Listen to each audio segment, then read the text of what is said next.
बिस्मिल्लाहिर्रहमानिर्रहीम अस्सलाम वालेकुम। नाज़रीन, इस वक्त भारत में केराला स्टोरी के नाम से एक फ़िल्म रिलीज़ की गई है। इस फिल्म में इस्लाम और मुसलमानों के खिलाफ नफरत को जिस तरह प्रमोट किया गया है वो मोदी सरकार की पॉलिसीज़ के ऐन आकाश है। मोदी खुद इस फिल्म को खूब प्रमोट करवा रहा है और हर जगह इसकी खूब तारीफें करता नजर आता है। लोगों को फिल्म देखने के लिए बाकायदा आधे दिन या एक दिन की छुट्टी दी जा रही है। दूसरी तरफ केरला रियासत में इस फिल्म को लेकर शदीद गुस्सा पाया जा रहा है। रियासत ने बाकायदा फिल्म के प्रोड्यूसर को ऐसे बेबुनियाद प्रोपेगेंडा फिल्म बनाने पर अदालत में घसीट लिया है। इस फिल्म को लेकर पूरे भारत में लोग दो तबकात में बंट गए हैं। हालात काफी बिगड़ते जा रहे हैं। एक तरफ मुसलमान और भारत का थोड़ा बाशऊर तबका है जो सवाल पूछता है और हकीकत पसंद है। दूसरी तरफ चाय वाली सरकार, मोदी साहब और उनकी अंधी तकलीद करने वाला तबका है। नाज़रीन, नवंबर 2022 में यूट्यूब पर एक फिल्म का ट्रेलर रिलीज किया जाता है जिसकी कहानी इंतहाई खौफनाक बनाई गई है। फिल्म की कहानी रियासत केरला की ऐसी लड़कियों की होती है जो नर्स बनना चाहती थी, लेकिन उनकी मुसलमान दोस्त उनका ब्रेन वॉश करके उनको दहशतगर्द बनने पर आमादा कर लेती हैं। नाज़रीन, इस फिल्म में मुसलमानों को दहशतगर्द साबित करने और मुसलमानों और हिंदुओं के दरमियान नफरत को बढ़ावा देने का वाज़ेह मकसद इसके सिवा क्या हो सकता है कि हिंदुस्तान में आबाद मुसलमान जो पहले ही बेपनाह मुश्किलात और जिल्लत के साथ ज़िंदगी बसर करने पर मजबूर हैं और उनको मजीद जलील और रुस्वा किया जाए। भारत में हर रोज़ RSS के गुंडे मुसलमान नौजवानों को पकड़ कर तशद्दुद करते नजर आते हैं। कभी जुम्मा की नमाज पर तमाशा लगाया जाता है, कभी अजान की आवाज़ से उनको शदीद तकलीफ होती है। आए दिन मस्जिदों की तौहीन की जाती है, कुरान पाक की बेहुरमती की जाती है।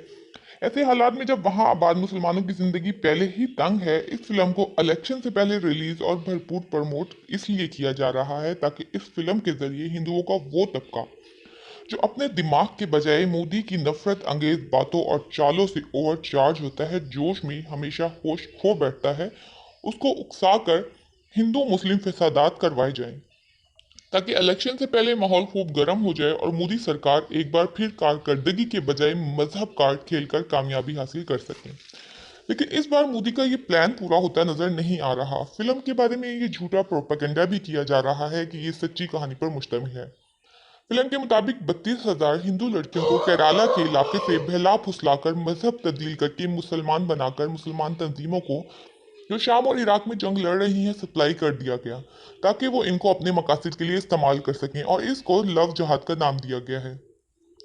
जो बाशऊर इंडियन आवाम है उन्होंने इस कहानी को मुस्तरद कर दिया है। एक टीवी शो में इन लोगों से पूछा गया कि अगर आपके पास इस कदर हसास मालूमात थी तो आप खामोश क्यों रहे और उस वक्त ये इंफॉर्मेशन हुकूमती सतह पर शेयर क्यों नहीं की गई। अब 2 साल बाद फिल्म बनाकर लोगों में इंतशार पैदा करने का क्या मकसद है। नाज़रीन, झूठ के पाँव नहीं होते। फिल्म के मुताबिक 32,000 लड़कियां अपने घरों से गायब कर दी गई। इस सोशल मीडिया के दौर में जब दुनिया की हैसियत ग्लोबल विलेज की बन चुकी है, एक लड़की की भी गुमशुदगी को रिपोर्ट नहीं कराया गया है ना। नाज़रीन, केरला हाई कोर्ट के जज फिल्म के प्रोड्यूसर से पूछते हैं कि तुम्हें कैसे पता चला कि गुमशुदा लड़कियों की तादाद 32,000 है। तो प्रोड्यूसर साहब आइमा शाइन करते हैं और फरमाते हैं कि असल लड़कियों की तादाद तो सिर्फ 3 थी, 32,000 तो हमने अपनी तरफ से ऐड किया था। नाज़रीन, इस फिल्म में सब कुछ ही प्रोपेगेंडा टीम ने अपनी तरफ से ऐड किया है, फिल्म की बोगस स्टोरी समेत। नाज़रीन, इंडिया में बनने वाली अक्सर फिल्में मुसलमान और इस्लाम के खिलाफ इसी तरह के नफरत अंगेज मवाद को लिए हुए होती हैं।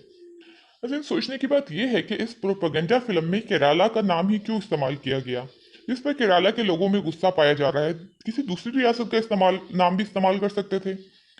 वैसे इसके पीछे के हकाइक सुनकर आपको मोदी की इंतकाम पसंद तबीयत का अंदाजा होगा। केरला हिंदुस्तान की मालाबार साहिल पर एक रियासत है और रकबे के लिहाज से हिंदुस्तान की 21वीं बड़ी रियासत है। केरला में लिटरेसी का तनासुब तकरीबन 100% है।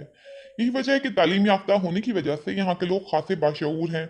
लोगों के बाशऊर होने की वजह से मोदी को इलेक्शनों में केरला में हमेशा शिकस्त का सामना करना पड़ता है। यही वजह है कि मोदी रियासत केरला के अवाम के लिए अपने दिल में शदीद गरज लिए हुए है। अंगूर हाथ ना आए तो लुंगड़ी को तो खट्टे लगते हैं ना। लेकिन जब भारत में इस फिल्म की झूठी स्टोरी को लेकर तनकीद और केरला में मुकदमात का सामना करना पड़ा, तो फिल्म के प्रोड्यूसर जो फिल्म की प्रमोशन के तमाम नाजायज तरीके इस्तेमाल करके माल बटोर चुके हैं, अब माफी मांग रहे हैं और फरमा रहे हैं कि फिल्म के ट्रेलर को हटाकर दोबारा रिलीज करेंगे। इतने संगीन मौजू को लेकर जिस गैर संजीदगी का मुजाहरा किया गया है, ये भारतीय अवाम के साथ मजाक नहीं तो क्या है। लेकिन सलाम है इंडिया के इन कम अकल लोगों पर जो ऐसे मजाक को लेकर इतने संजीदा हो जाते हैं कि अपने आपे से ही बाहर निकलने की कोशिश करते दिखाई देते हैं। फी अमान।